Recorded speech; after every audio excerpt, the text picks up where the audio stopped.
Assalamu alaikum. Today I'm going to tell you that why you should play Arctic Scavengers. Now this is the Arctic Scavenger big box or whatever you would like to call it, which contains the base game plus the headquarter expansion plus the recon expansion. So the game is also available in a smaller box which has the base game plus the headquarter. The headquarter is, I will not call it an expansion, it's a module which is built into the base game as well, but it's provided separately so that you start with simple and then you can add more components using the HQ expansion. So first let me tell you about the base game, how it works, and then we will move on to the expansion and we will cover all these three within this review. It's a competitive deck building game in the same type of games like Dominion, but it adds a lot more new kind of components and very thematic components which you might not find in other deck builders, which makes it a very unique game. This is the box and it comes with an insert with all the different type of cards separately, because at the start of the game what you will be setting up is the market area, which is going to contain the same type of cards. So for example, one pile, if it is of scavengers, then all the cards here will be scavenger. So there is no randomization in the market. The market will be static, available to all from the very beginning, just like in game like Dominion. Now, what each player is also going to have is a starting hand of cards, a starting deck, from which actually they will be shuffling and picking up 5 cards to start the round with. Once they have shuffled and picked these cards, now these are the cards which are going to be, just like any other deck builder, going to dictate what actions are going to be available with you. There are going to be in the starting deck at least some refugee cards which really don't do anything unless you give them a tool. So they just bog up your hand, and many players will like to trash these cards out. So that's your first option, that in case you want to permanently thin out your deck and remove unnecessary cards, that's one of the free actions that will be available, that you can trash one of your cards. The other actions that will be available to you are going to be just like any other deck builder, that you're going to actually see the symbols on your card, and based on those symbols you're going to buy other cards from this market area. What thematically you're going to do is that the world has come under a long winter due to the climate changes. It's now all frozen tundra. Most of the population of the world has died, and now you are stuck in this frozen era where you are hunting for food, scavenging whatever items you can get, and trying to make up different smaller colonies. And the player who has the biggest colony or tribe members at the end is going to be declared the winner of the game. So you're trying to recruit these people from the Arctic area where you are stuck. Now, what you will be using as a currency mainly are two things. One is medicine and the other is food. So if you offer enough food or medicine to these characters who are available, they will join your tribe and become available in your hand of cards to play over and over again. So for example, my brawler, my scavenger, I have 2 scavengers and it gives me 2 food. So if I use these 2 scavengers, I can buy one of those cards. So for example, I can buy this brawler who has a value of 2 food to buy. So if I offer him 2 food, he's going to join my ranks and go to my discard pile for my future rounds. Another thing on how I can increase the stats of my purchases, that with the scavengers I give them a tool. So for example, if I give them a spear might give +1 stat to the food hunting ability. By itself the spear does nothing. So if I have a spear, it's not going to hunt all by itself. So you need to equip a spear to one of your tribe members, and that's one of the unique things. In other games, if you there is an attack item, it will give you an attack, but here you need a refugee, you need a tribe member to hold that tool to actually get something done as well. You will pick up new cards, play them, discard them, and once all your deck is finished, you're going to shuffle, and whatever you had upgrades you had purchased now are going to be now become available in the next rounds. So you are slowly improving your deck and getting better characters, better tribe members who are better at other things which your default tribe might not be able to. That's the basic deck building game. Each of these tribe members are going to have a tribe value given at the bottom, how much bigger your tribe was, and that decides who is the winner of the game. So that I have explained the basic deck building mechanism. Now let's go to how this game is different from others. The first thing that makes it different is this junkyard pile. One of the things that also you can do in Arctic Scavengers is that you can ask your scavengers to go and dig in the junkyard. So rather than just buying or getting a tribe member, you can also in your turn send, for example, I've sent a brawler who has a dig value of 1 and the scavenger has a dig value of 1. So I've sent these two to go and dig here. So 2 dig value means I can dig for 2 cards from this and I will pick them up and then select one of them, these cards, which I'm going to keep, and the other one I can discard. So that's another way to actually get things from the junkyard. And from the junkyard, I will be finding things like shovels, rifles, med packs, those kind of things which are not tribes but are tools. Those I can find from the junkyard. But there might also be junk here as well, which can bog up my deck. So it's better to send more people to go for digging so that in case you do get junk, you get some other thing as well and you can pick up the other useful tool rather than have to be forced to pick up junk card. The main mechanism which makes this game really unique is the skirmish phase or fighting phase, whatever you would like to call it. And that's going to come from these contested resources. These contested resources are really powerful cards which are going to either give you a big boost to your tribe value, which is victory points, or it is going to add some really powerful crew member or really powerful tool to your hand. How this is going to work is that at the start of the round, one card will be flipped. For example, right now it's a combat medic which is being contested for. How now this is going to put pressure on your deck is, again, you still have your hand of 5 cards which you will be picking up, and from these 5 cards you will be now forced to select that what you are going to do, whether you want to purchase, send to junk, or leave them for or book them to send go for skirmish. How you book for skirmish is that from your 5 hand of cards you will be putting some cards face down so the other players don't know what you have allocated for the skirmish. And using the other 2, now my hand of cards is very limited. Using the other 2, maybe I went to go junkyard to pick up one of the cards and add it to my discard pile. Now everyone will do the same. They will, based upon the first starting player, they will see how many I have sent for skirmish. They don't know what I have sent.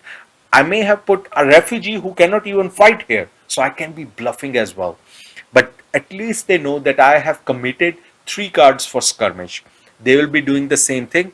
If someone thinks by his hand of cards that I cannot win this skirmish even, he might say I'm not committing anything and he will just use his turn to buy resources because he knows he might be losing this war. At the end of the round, once everyone has committed the cards, so everyone will reveal. So just like I had bluffed that one refugee I sent, but the refugee has no attack power. So the refugee will not be useful anyway.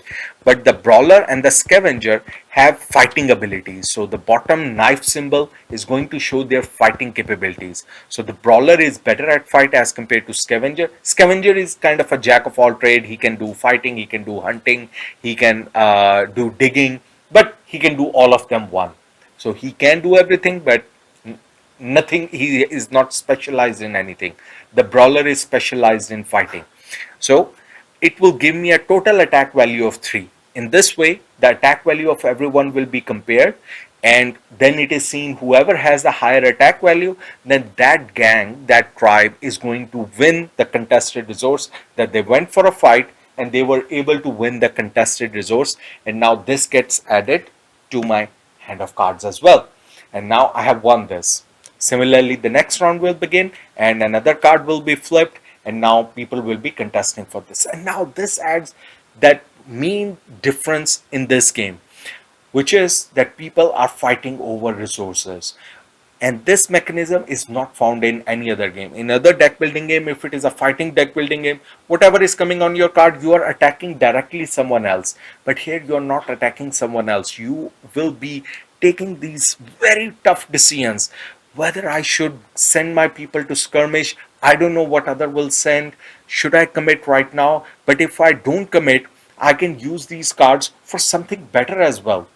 So which one do you think is going to be the better decision? That's going to be up to you.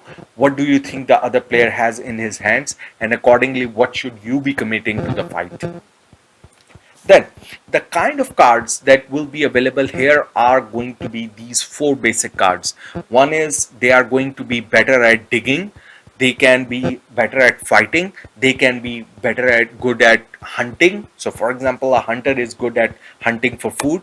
And then there are cards like the scout, which let you pick additional cards from your draw deck. So it's kind of thematic that a scout is letting you scout for more cards.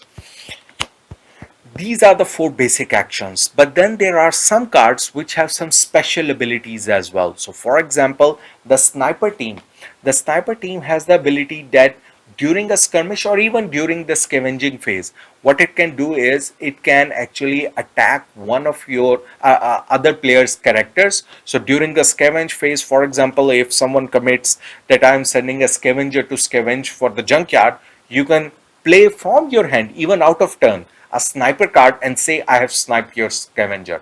So the scavenger is dead and now your junkyard turn just didn't happen because the scavenger is dead. The players don't really die, they get damaged, so they go to your discard pile, they don't get removed from the game.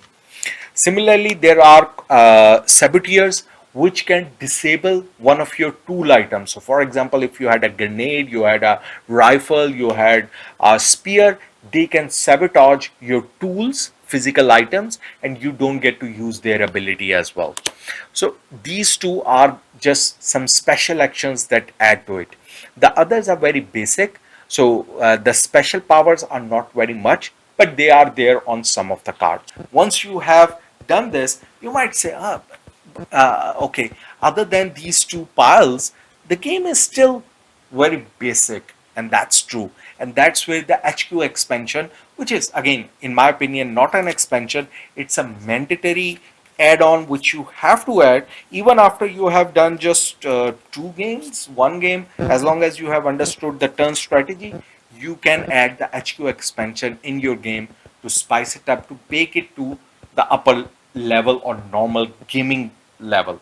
What the HQ expansion is going to add is another area, and what this area is going to add now is buildings. So you are going to get some new characters that you're going to add to your pile. First thing, you're going to get engineers, and these engineers are going to help you build buildings.